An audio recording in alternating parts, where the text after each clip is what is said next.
Hello दोस्तों, निम्मो ए to Z blogs में आपका स्वागत है। दोस्तों, आज हम आपको दो जगह लेकर जाएंगे। पहले आपको चित्तौड़गढ़ का किला दिखाएंगे, दूसरा उदय सागर लेक लेकर जाएंगे।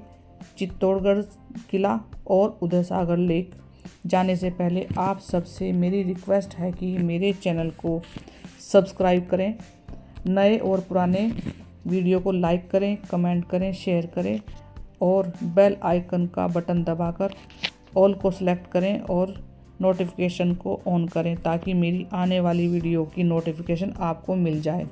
तो आइए चलते हैं पहले चित्तौड़गढ़ का किला। हम लोग देश के सबसे विशाल किलों में से एक है। इस किले का निर्माण मौर्यों ने 7वीं शताब्दी के दौरान कराया था। अगले 834 साल तक किला मेवाड़ की राजधानी के रूप में यह राजस्थान का सबसे बड़ा आवासीय किला लिविंग फोर्ट है। यह एकमात्र ऐसा किला है जिसमें खेती का कार्य किया जाता है। यह किला वीरता की मिसाल है। यह सबसे ज़्यादा जौहर और शाखा वाला किला है। किले के अंदर जो प्रमुख मंदिर हैं वो है तुलजा भवानी मंदिर, एकलिंग जी मंदिर, श्रृंगार चंवरी मंदिर, अद्भुत शिव मंदिर, कालिका माता मंदिर।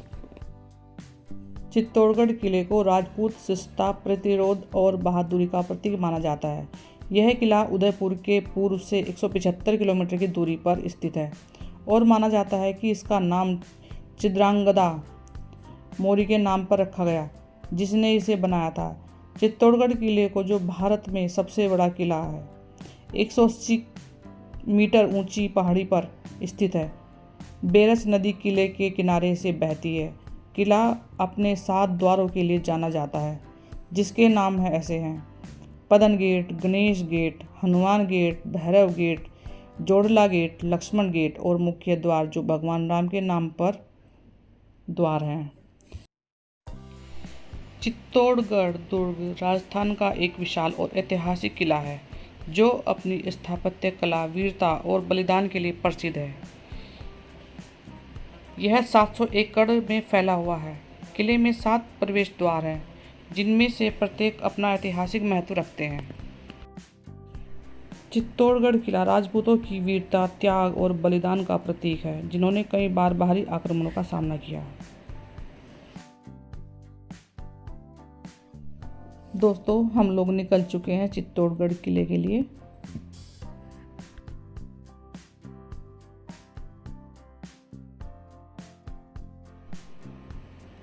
कुछ टाइम के बाद हम लोग चित्तौड़गढ़ पहुंच जाएंगे।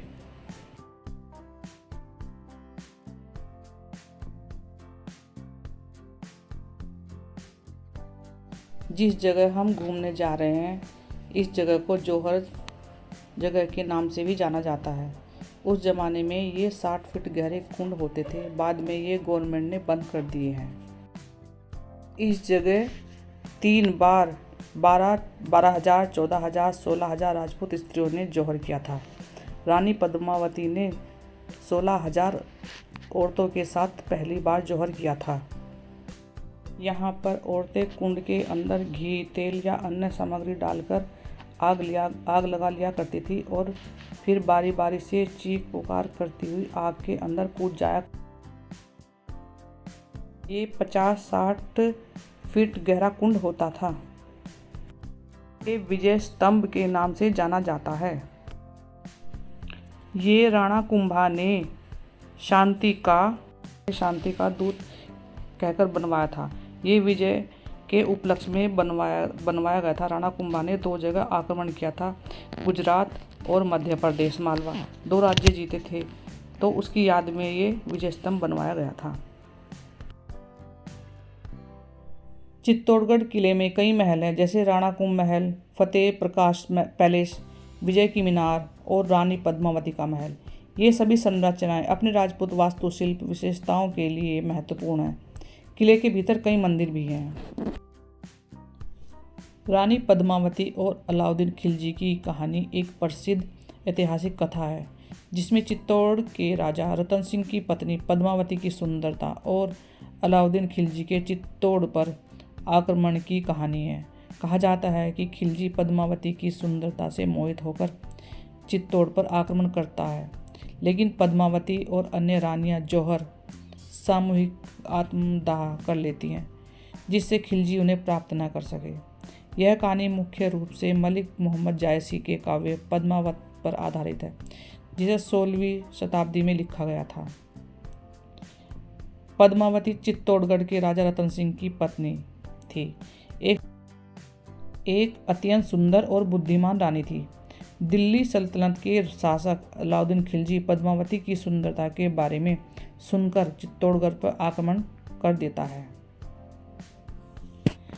जब खिलजी चित्तौड़ को जीतने में सफल हो जाता है तो रानी पद्मावती और अन्य रानियां अपनी इज्जत बचाने के लिए जौहर कर लेती हैं, यानी चिता में कूदकर अपनी जान दे देती है। कहा जाता है कि जब खिलजी पद्मावती के महल में प्रवेश करता है तो उसे केवल राख और अस्तित्व का प्रतीक मिलता है, जिससे उसे बहुत पछतावा होता है।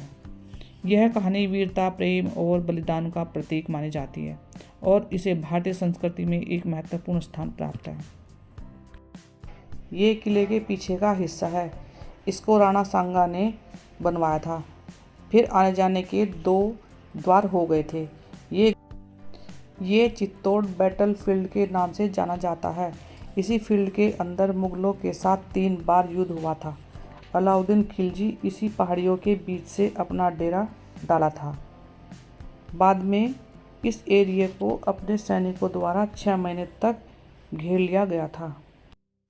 इसके बाद राजा रतन सिंह के खाने पीने की सामग्री खत्म हो चुकी थी, तो रतन सिंह और अलाउद्दीन खिलजी के बीच समझौता हुआ। तब समझौते में अलाउद्दीन खिलजी ने रानी पद्मावती को देखने की इच्छा रखी थी। रानी को फेस टू फेस ना दिखाकर शीशे की प्रतिबिंब से उसको दिखाया गया था। 1303 ईस्वी में अलाउद्दीन खिलजी युद्ध जीतकर इसी द्वार से अंदर घुसा था।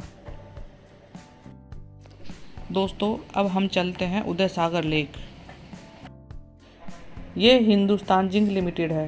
हिंदुस्तान जिंक लिमिटेड का मुख्यालय उदयपुर राजस्थान में स्थित है। यह भारत की सबसे बड़ी लिंक लेड सिल्वर उत्पादक कंपनी है। यह दुनिया की दूसरी सबसे बड़ी जिंक लेड खनन कंपनी भी है और विश्व स्तर पर शीर्ष 10 चांदी उत्पादकों में से एक है। हिंदुस्तान जिंक के पास जिंक लेड और चांदी के उत्पादन के लिए कई खदानें और प्रलगन परिसर हैं। कंपनी बिजली के मामले में आत्मनिर्भर है और पवन ऊर्जा संयंत्रों की स्थापना करके हरित ऊर्जा की ओर बढ़ रही है। हम आ चुके हैं उदय सागर लेक। बहुत शानदार हवा चल रही है। ये शानदार लेक है, उदय सागर लेक है। उदय सागर झील उदयपुर की 5 प्रमुख झीलों में से एक है। उदयपुर के लगभग 13 किलोमीटर पूर्व स्थित है। इस झील का निर्माण उदय सिंह द्वितीय ने 1565 में करवाया था। उदय सागर झील लगभग 4 किलोमीटर लंबी, 2.5 किलोमीटर चौड़ी और अधिकतम 9 मीटर गहरी है। यह अहार नदी से पोषित है। शाम का वक्त सनसेट होने वाला है। आप देख सकते हो कितना सुंदर व्यू है। थोड़ी देर में सनसेट हो ही रहा है। 1959 में उदय सिंह ने अपने राज्य में पानी की पर्याप्त आपूर्ति सुनिश्चित करने के लिए बेचार नदी पर एक बांध बनवाया। इस बांध के परिणाम स्वरूप उदय सागर झील का विकास हुआ। उदय सागर झील पर बना यह बांध 479 किलोमीटर 2 जल निकासी प्रदान करता है। 10.5 किलोमीटर क्षेत्र को कवर करता है। ये बहुत बड़ी लेक है।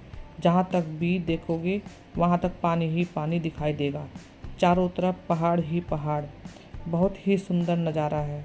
यह बहुत ही शानदार लेक है। बहुत शानदार हवा भी चल रही है। ये शानदार लेक उदय सागर लेक है। उदय सागर लेक पर हम पहली बार आए हैं। बहुत ही शांति मिल रही है यहाँ पर। 24 जनवरी 1680 को सम्राट औरंगजेब ने उदय सागर झील का दौरा किया और झील के किनारे स्थित तीनों मंदिरों को ध्वस्त करवा दिया गया। देखिए सूरज पूरी तरह से डूब चुका है। में निकट स्थित जिंक स्मेल्टर को जल आपूर्ति के रूप में उपयोग किया जाने वाला उदय सागर शाम के मनोरम दृश्य प्रस्तुत करता है। उदय सागर झील के पास एक मीठे पानी की कृत्रिम झील है, पिछोला की शांत झील, जिसे हाल ही में निकटवर्ती झीलों में से एक के रूप में विकसित किया गया है और जिसका मुख्य उद्देश्य क्षेत्र की जल आवश्यकताओं को पूरा करना है। का कुछ भी नहीं मिलेगा। ये जगह बहुत अच्छी है, यहाँ पर कम ही लोग आते हैं, बट जगह बहुत अच्छी है।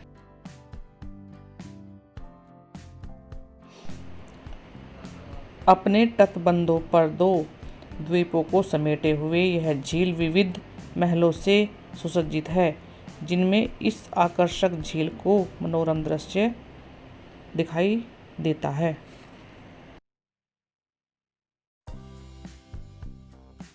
दोस्तों, मेरी वीडियो आपको कैसी लगती है मुझको कमेंट्स बॉक्स में ज़रूर बताएं। अच्छी लगती है तो भी बताएं, अच्छी नहीं लगती तो भी बताएं। मेरी वीडियो को लाइक करें, शेयर करें, कमेंट करें। Thank you for watching. Bye bye, take care. मिलते हैं नेक्स्ट वीडियो में।